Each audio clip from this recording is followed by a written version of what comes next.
Instagram, Facebook. How's your commute? You know me, Mark Morris, toldtobetobroke.com. I used to commute 75 miles a day, back and forth, 150 total, going from Yucca Valley to San Bernardino, sometimes to Monterey Park. That's when gas was only $2.99. We got upset when gas went up to $3.90, $3.19, $3.59. I think that it peaked back in the 2008 up to almost $4. Now it's like $4 all the time. How are you guys handling it?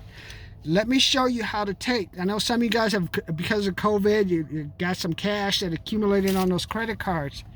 Let me show you how to take those credit cards, get rid of that money, show you how to take that credit card debt, turn it into cash.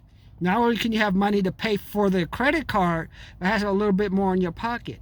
You know how you do that? Subscribe. Just think, credit card balance transfer.